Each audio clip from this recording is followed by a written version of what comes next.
যারা যারা চাকরি রিলেটেড আপডেট ভিডিওটি দেখার জন্য ক্লিক করেছেন, ভিডিওটি দেখতে লাইক দিয়ে কন্টিনিউ করার অনুরোধ জানাচ্ছি। আসসালামু আলাইকুম বন্ধুরা, কেমন আছেন সবাই? আশা করি সবাই ভালো আছেন এবং সুস্থ আছেন।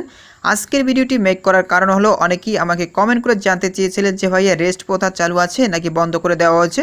তো আজকের এই ভিডিওটিতে একদম ক্লিয়ার করে দেব রেস্ট প্রথা চালু আছে নাকি বন্ধ করে দেওয়া হয়েছে। তাহলে চলুন মূল ভিডিওটি শুরু করা যাক। বন্ধুরা, মূল ভিডিওটি শুরু করার আগে বরাবর মতো ছোট্ট একটি রিকোয়েস্ট থাকবে, আপনি যদি আমাদের এই পরিবারের নতুন দর্শক হয়ে থাকেন, এরকম নতুন নতুন চাকরি related update, exam related update এবং সার্কুলার রিলেটেড ভিডিও সবার আগে পেতে আমাদের এই চ্যানেলটি সাবস্ক্রাইব করে পাশে থাকা বেল আইকনটি অন করে রাখুন পরবর্তী ভিডিও নোটিফিকেশন পেতে। আর যারা সাবস্ক্রাইব করেছেন তাদেরকে অসংখ্য ধন্যবাদ। প্রিয় বন্ধুরা, বর্তমানে আপনাদের মনে একটি প্রশ্ন যে সাধারণ আনসারদের রেস্ট প্রথা আছে নাকি বন্ধ করে দেওয়া হচ্ছে।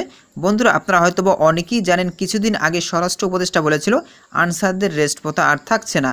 তো বন্ধুরা, এই বিষয়ে কিন্তু বিভিন্ন সংবাদ মাধ্যম বিভিন্ন ধরনের প্রতিবেদন তৈরি করেছিল।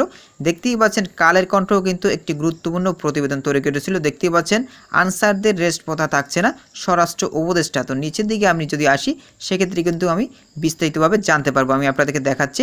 আনসারদের রেস্ট প্রথা বাতিলের প্রাথমিক সিদ্ধান্ত নেওয়া হয়েছে বলে জানিয়েছেন স্বরাষ্ট্র উপদেষ্টা অবসরপ্রাপ্ত লেফটেন্যান্ট জেনারেল মোহাম্মদ জাহাঙ্গীর আলম চৌধুরী। তো বুঝতেই পেরেছেন, রবিবার 25 আগস্ট বিকেলে সচিবালয়ে আন্দোলনরত আনসার সদস্যদের সঙ্গে এক বৈঠক শেষে তিনি এই সিদ্ধান্তের তথ্য জানান।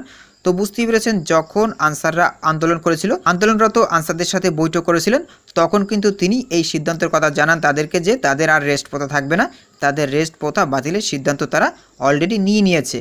তো বন্ধুরা, এরপরে দেখতেই পাচ্ছেন স্বরাষ্ট্র উপদেষ্টা বলেন আনসারদের 6 মাসের রেস্ট প্রথা আর থাকবে না, এটি বাতিলের প্রাথমিক সিদ্ধান্ত হয়েছে। তবে বন্ধুরা, সাধারণ আনসারদের রেস্ট প্রথা বাতিলের অফিসিয়াল প্রজ্ঞাপন এখনও পর্যন্ত প্রকাশ করা হয়নি। তবে বন্ধুরা, বর্তমানে আমরা দেখতে পাচ্ছি যে কাউকেই কিন্তু রেস্টে পাঠানো হচ্ছে না। যাদের চাকরির মেয়াদ 3 বছর পার হয়ে গেছে তাদেরও কিন্তু এখনও পর্যন্ত রেস্টে পাঠানো হচ্ছে না। তো আপনারা খোঁজ নিয়ে দেখেন, কাউকে কিন্তু রেস্টে পাঠানো হচ্ছে না। রেস্ট কার্যক্রম একদম অফ করে রাখা হয়েছে, অর্থাৎ ফ্রিজ করে রাখা হয়েছে।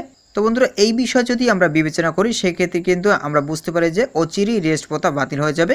রেস্ট প্রথা অলরেডি বাতিল হয়ে গেছে, কারণ এখনও পর্যন্ত কিন্তু কাউকেই রেস্টে পাঠানো হচ্ছে না। যাদের চাকরির মেয়াদ 3 বছর পার হয়ে গেছে তাদেরও কিন্তু পাঠানো হচ্ছে না, যার কারণে আমরা বুঝতে পারতেছি যে রেস্ট প্রথা আর থাকবে না, অচিরেই রেস্ট প্রথা বন্ধ হয়ে যাবে। আপনাদের এখন থেকে 12 মাসের 12 মাসই ডিউটি করতে হবে, আপনাদের আর রেস্টে পাঠানো হবে না। তো বন্ধুরা, সর্বশেষে একটি কথাই বলবো, যে সকল আনসার সদস্য এখনও বর্তমানে সমস্যাগ্রস্ত রয়েছে, যারা আটক অবস্থা রয়েছে, তাদেরকে অচিরেই মুক্তি দেওয়া হোক এবং তাদের দাবি দেওয়া মেনে তাদের কর্মস্থলে পাঠানো হোক।